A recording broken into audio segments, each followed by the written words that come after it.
Hello guys, how are you all? I hope सब ठीक ठाक होंगे।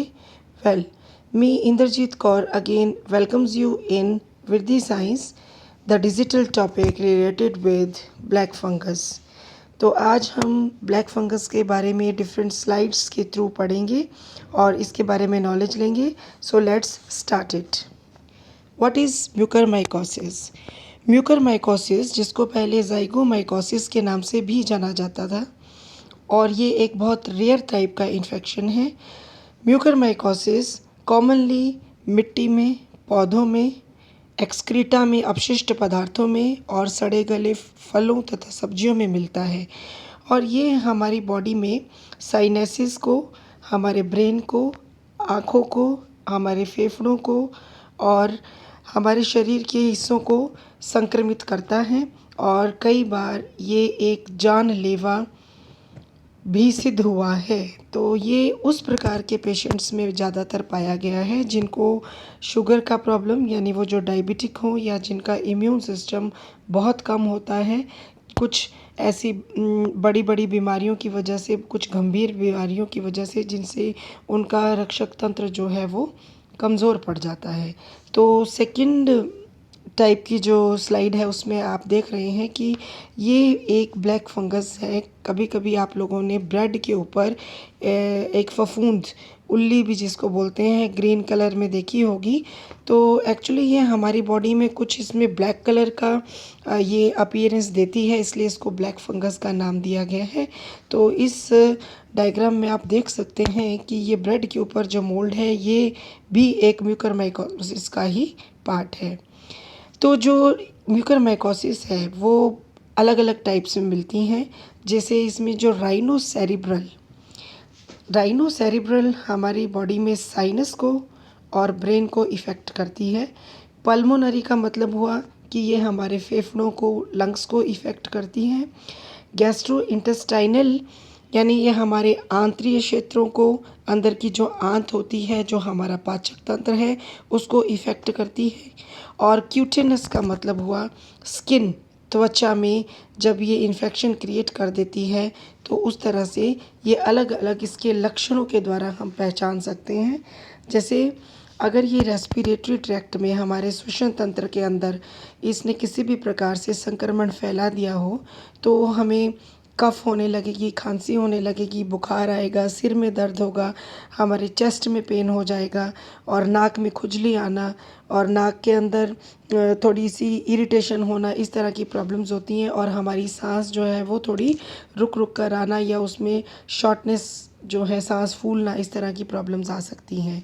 जब ये हमारी स्किन को इफ़ेक्ट करता है तो उसमें कुछ इस तरह के लक्षण आते हैं कि जैसे हमारी स्किन काली सी, क्योंकि टिश्यूज़ जो होते हैं वो कई जगह से वहाँ पर अपनी एक कालापन सा उसमें से दिखाई देने लग जाता है। तो वो कुछ लालीपन में, कालेपन में और कुछ सूजा हुआ रहता है। और अल्सर की तरह कुछ जो पार्ट्स हैं हमारे फेस के ऊपर, ये फेशियल पार्ट पे ज़्यादा होता है, तो वहाँ पर भी ऐसा देखा गया है। अब अगर हम बात करें कि म्यूकरमाइकोसिस क्या ये भी कोरोना की तरह एक कॉन्टाजिनस टाइप की बीमारी है? तो नहीं, ये एक किसी भी तरह से कॉन्टाजिनस टाइप की बीमारी नहीं है। कॉन्टाजिनस का मतलब हुआ कि ये हमें किसी को स्पर्श करने से, टच करने से, इस तरह से फैलने वाली बीमारी नहीं है जैसे कोरोना वायरस के अंदर था। ये जो फंगस है जब तक हमारी बॉडी के अंदर एंटर नहीं कर जाती तब तक ये हमें किसी भी प्रकार से नुकसान नहीं पहुंचाती।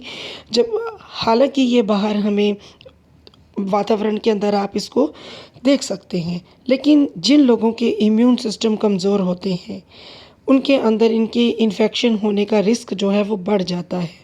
तो जैसे इम्यून सिस्टम किन किन का कमज़ोर हो सकता है? जिनको शुगर की प्रॉब्लम है, जिनको कैंसर है, जिनमें HIV पॉजिटिव जो लोग हैं, या किसी भी तरह से स्किन की इंजरी हो गई और सर्जरी हो गई। यहाँ मैं आपको एक बात ये बताना ज़रूरी समझती हूँ कि इसका इन्फेक्शन कई बार हमारी बॉडी में कट लग जाता है, तो भी कई बार ऐसा होता है कि ये फंगस हमारे अगर एंटर कर जाए तो वो उतना नुकसान नहीं पहुंचाती।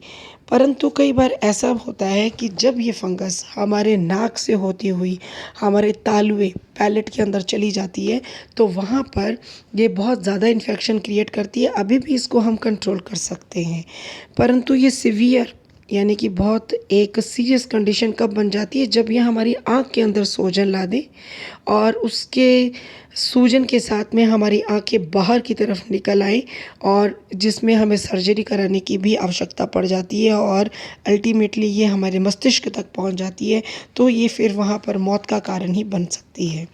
तो इसलिए डॉक्टर्स जो हैं इसको ट्रीट करने के लिए कुछ एंटी फंगल मेडिकेशन जो होती हैं उसके बारे में उससे इसका ट्रीटमेंट करते हैं। और इससे जो है, अगर हम देखें कि कोविड-19 के बाद में म्यूकरमाइकोसिस के फैलने का जो रेट है, जो दर है, वो बढ़ी है। जैसा कि मैंने पहले भी बताया कि म्यूकरमाइकोसिस जो आजकल 3 अलग-अलग नामों से जान रहे हैं, ब्लैक फंगस है, वाइट फंगस एस्परजिलस है या येलो फंगस जो है म्यूकर सस्पेक्टिस है, तो वो ये कह रहे हैं कि इसके कलर से इसका कोई ज़्यादा एक लेना देना नहीं है। कलर तो उनके बेस पर है, वाइट जो एक सफ़ेदी के रूप में फफूंद मिलेगी और जो येलो है वो सबसे ज़्यादा खतरनाक बताई जा रही है, जिसका एक केस अभी गाज़ियाबाद में, यूपी में गाज़ियाबाद में मिला है। और उस केस के अंदर इंटरनल जो है वो पस जैसी सेल्स जो होती हैं वो हमारी बॉडी के अंदर सेक्रीशन आ जाती हैं, तो उसको जब एंडोस्कोपी में देखा गया तो उस तरह की जो सेल्स हैं वो हमें वहाँ पर मिली, तो ये ज़्यादा रिस्की केस हो गया। तो ऐसा भी कोविड-19 के पैंडेमिक के बाद में इसके अंदर एक ड्रामेटिक चेंज आया है। उसके कारण जैसे हम पहले भी ये बता रहे हैं कि वीक इम्यून सिस्टम की वजह से ही हो रहा है।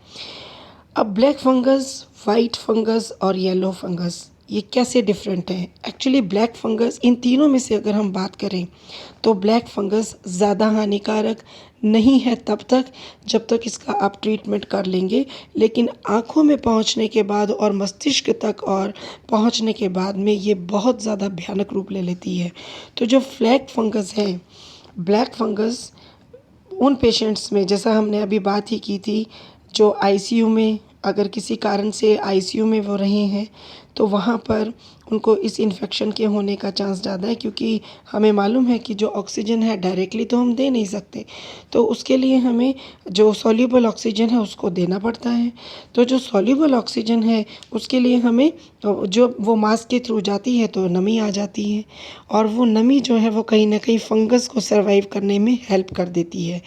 और ये हमारे जैसे फीवर, हमारे नाक के अंदर इरिटेशन होना, नाक के अंदर इन्फेक्शन होना, उससे हेडेक्स आ जाते हैं, सिर दर्द हो जाता है, कफिंग हो जाती है। तो जैसे सिम्टम्स कई बार ऐसा भी होता है कि हमारी जो वॉमिट होती है, जो उल्टियाँ आती हैं, उसके अंदर खून आने लग जाता है और हमारा जो मेंटल स्टेटस पे अगर ये पहुंच जाए तो ये डिज़ीज़ जो है वो अनकंट्रोलेबल हो जाती है। और कभी कभी जब ये बहुत ज़्यादा पीक पॉइंट पर पहुंच जाती है तो इसको साइनस्टिसिस की बीमारी भी कहा जाता है, क्योंकि इस समय में हमारे फेस का जो एक पार्ट होता है बहुत ज़्यादा उसके अंदर पेन होता है, उसमें झंझनाहट होती है, उसके अंदर सूजन आ जाती है और वो काले रंग के धब्बों के रूप में दिखाई देता है, क्योंकि ये इन्फेक्शन नाक से होता हुआ जब तालू में चला जाता है, वहाँ से ये हमारे जबड़ों को, हमारे दांतों को, हमारे जीभ को यानी सबलिंगुअल पार्ट को भी अटैक कर देता है और उसकी वजह से ये इन्फेक्शन जो है बॉडी में फैलते फैलते ये चेस्ट में चला जाता है और हमारी लंग्स के अंदर चला जाता है, फेफड़ों के अंदर चला जाता है और सभी तरह के सिस्टम्स को इन्फेक्टेड कर देता है। और नेक्रोसिस का मतलब हुआ कि ये उस वहाँ से उन सेल्स को बिल्कुल ही ख़त्म कर देता है, यानी जो हमारी जीवित सेल्स हैं उनको ख़त्म कर देता है, जिसकी वजह से इसका इन्फेक्शन ज़्यादा फैलने लग जाता है। अब हम बात करें वाइट फंगस की, तो वाइट फंगस जो है वो ब्लैक फंगस से ज़्यादा डेंजरस है, क्योंकि ये सिर्फ लंग्स पर ही हमारे इफ़ेक्ट नहीं करती, ये हमारी बॉडी के और भी हिस्से हैं। जैसे नाखून के अंदर कई बार आपने देखा होगा, नाखून जो हैं, नेल्स जो होते हैं, वो धीरे-धीरे साइड से अपने आप ही गलने शुरू हो जाते हैं। स्किन पर, हमारी किडनीज़ में, ब्रेन के अंदर, ये जो है लो इम्यूनिटी पावर वाले जो लोग होते हैं, अगर वो इस तरह के कॉन्टैक्ट्स में आ जाएँ, तो उनको वाइट फंगस जो है वो अटैक कर देती है। तो इस तरह से जो वाइट फंगस है, इसके बारे में जो हमें डायग्नोसिस इसका हम सीटी स्कैन से या एक्स-रे से, इससे ही हमें पता चल पाता है कि जो वाइट फंगस होती है, क्योंकि जो वाइट फंगस है, इसके सिम्पटम हमें कोरोना के सिम्पटम्स जैसे ही लगते हैं। जैसे कोरोना में बुखार आता है, सिर दर्द होता है, शरीर के अंदर थकान रहती है, लेकिन बॉडी के अंदर फंगस है या नहीं है, ये हम सिर्फ सीटी स्कैन और एक्स-रे के थ्रू ही बता सकते हैं, क्योंकि कोरोना के और वाइट फंगस के लक्षण जो हैं वो मिलते-जुलते हैं।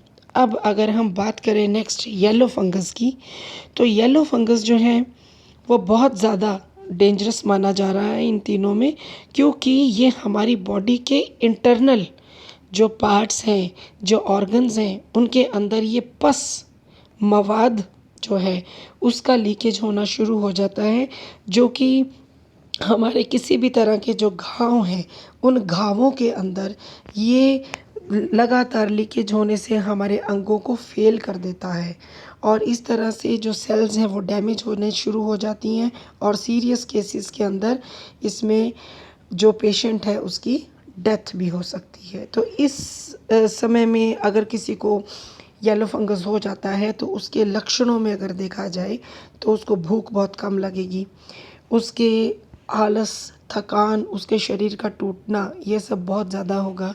उसकी आँखें ऐसे बाहर को निकली हुई सी होंगी, और इसके अलावा उसको फ़ीवर वगैरह ये जो हैं, ये लक्षण उसके साथ ही चलेंगे। तो इसलिए इसका ट्रीटमेंट बहुत ज़रूरी है। अब हम बात करते हैं नेक्स्ट कि क्लिनिकली अगर हम देखें, तो म्यूकरमाइकोसिस जो इन्फेक्शन है, उसको हम किस तरह से डायग्नोस कर सकते हैं। देखिए, किसी भी तरह का इन्फेक्शन हो इन तीनों में से, तो उसमें नाक के अंदर ब्लॉकेज हो जाना, ब्लीडिंग आना, और नाक में से या तालू में से, तालुआ मीन्स पैलेट में से, वहाँ पर ब्लैक कलर का एक, आप कह सकते हो कि फ्लूइड जैसा, तरल पदार्थ जैसा मुंह में से बाहर निकलता है। तो ये हम सारा जो है एंडोस्कोपी से ही देख पाते हैं। तो हम जब एंडोस्कोपी करते हैं, तो उसके अंदर हमें कुछ नाक के अंदर डेड टिश्यूज़ होते हैं। ये टिश्यूज़ जो होंगे वो वहाँ इकट्ठा हो जाते हैं, और वो बाहर की तरफ एक लिक्विड की तरह, जैसे मैसिव, मतलब एक तरल होता है लेकिन गाढ़ा तरल होगा, तो वो निकलना शुरू हो जाता है। इसका मतलब है कि वो धीरे-धीरे हमारे तालू को ख़त्म करता जाएगा, जैसे-जैसे फंगस फैलता जाता है। तो इस तरह से ये हमारे, अगर ये, जब तक मैंने आपको बताया कि ये तब तक हमें ट्रीटमेंट के लायक हो सकता है जब तक ये हमारे पैलेट में है। अगर हमने इस पर ध्यान नहीं दिया और ये आँख में फैल गया और उसके बाद ये मस्तिष्क में फैल जाता है, तो किसी भी पेशेंट को बचाना मुश्किल हो जाता है। और इस तरह से हमारे शरीर में ब्लड वेसल्स की ब्लॉकेज होने की वजह से कई बार हमें स्ट्रोक्स, दौरे भी आ जाते हैं, हेमोरेजिया और वीकनेस आती है, ठीक है, और इवन की डेथ तक के केसेस जो हैं वो देखे गए हैं। तो क्लिनिकली अगर देखा जाए, तो जो हमारी नेज़ल कैविटी होती है, जो नाक के अंदर की जो कैविटी है, साइनसेस, और जो ब्रेन है, उसका हमें सीटी स्कैन, एमआरआई करवा कर ही पता चल पाता है कि इस बीमारी से हम इन्फेक्टेड हैं या नहीं हैं। अब हम अगर बात करें कि इस फंगस को हम कैसे ट्रीट कर सकते हैं, how can we treat it, तो इसका ट्रीटमेंट जो है वो क्विकली कर सकते हैं हम, और बहुत जल्दी होता है, क्योंकि ये बहुत जल्दी नहीं फैलता। इसका ट्रीटमेंट हम लोग करके इसको बहुत जल्दी क्योर कर सकते हैं, क्योंकि इसको बॉडी में फैलने के लिए कम से कम 6 से 7 दिन का टाइम लगता है। तो उसके लिए हम एंटी फंगल जो कि दवाइयाँ हैं, मेडिकेशंस हैं, वो दे सकते हैं। और कुछ केसेस में जहाँ पर सर्जरी की ज़रूरत पड़ती है तो उस हिस्से की जो टिश्यूज़ हैं उनको निकाल दिया जाता है ताकि वो आगे जो है म्यूकरमाइकोसिस ना फैले और किसी भी तरह का फंगस, चाहे वो वाइट है, वो येलो है या वो ब्लैक है। अब इसके अंदर जो एंटी फंगल मोस्टली जो कॉमनली एक दवाई के रूप में ड्रग दिया जाता है वो है लाइपोसोमल एम्फोटेरिसिन बी इंजेक्शन। और अगर ये हमें नहीं मिले तो नेक्स्ट हम दूसरा ऑप्शन एम्फोटेरिसिन बी दे सकते हैं, जो कि डीऑक्सीकोलेट प्लेन इंजेक्शन की फॉर्म में भी मिलता है। और अगर इन दोनों में से हमें कोई भी नहीं मिले तो हम लोग थर्ड ऑप्शन में जा सकते हैं, जिसका नाम है आइसोविकोनोजोल, जो कि पेफिजिर टैबलेट्स के साथ में और इंजेक्ट करके बनाया जाता है।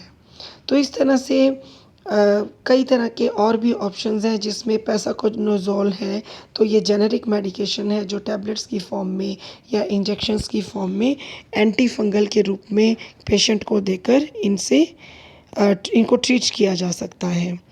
अब अगर हम बात करें कि और भी कौन सा ट्रीटमेंट है इनके अलावा, मिथाइलिन ब्लू जो एंटीसेप्टिक भी है।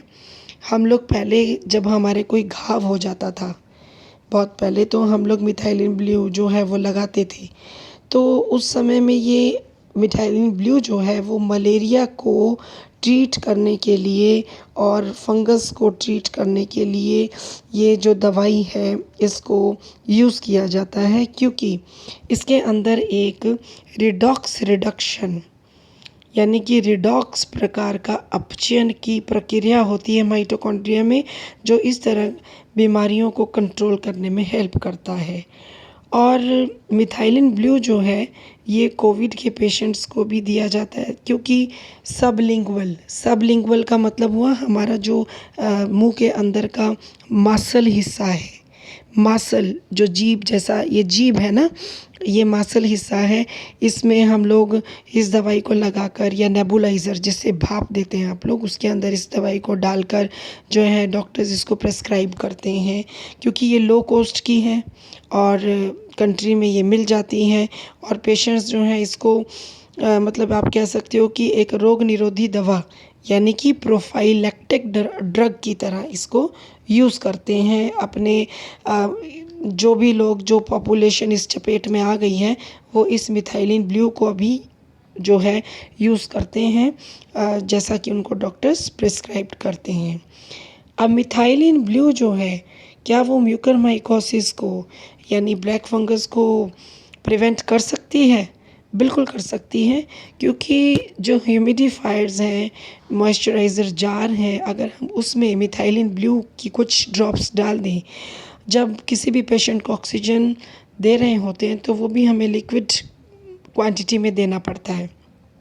तो उस समय में जो ऑक्सीजन है, उस पासिंग ऑक्सीजन के अंदर इसकी बूंदें डालने से जो भी कंटामिनेशन है, अगर कंटामिनेशन का मतलब किसी भी प्रकार का अगर प्रदूषण है उसमें, अगर किसी भी प्रकार से कोई बैक्टीरियाज या फंगस उसके अंदर है, तो वो उसको ख़त्म करने में हेल्प करेगी।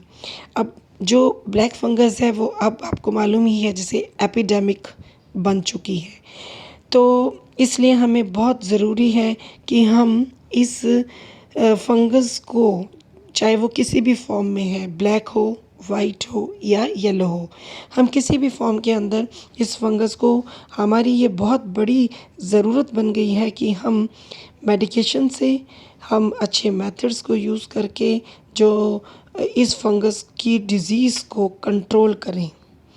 तो इस तरह से हम लोग कुछ अच्छे मेथड्स के साथ में ही चलते हुए ही इनको कंट्रोल कर सकते हैं। So thanks for watching. अगर आपको मेरा ये टॉपिक अच्छा लगा तो प्लीज़ लाइक करें, शेयर करें और मेरे चैनल को सब्सक्राइब करना ना भूलें। Thank you.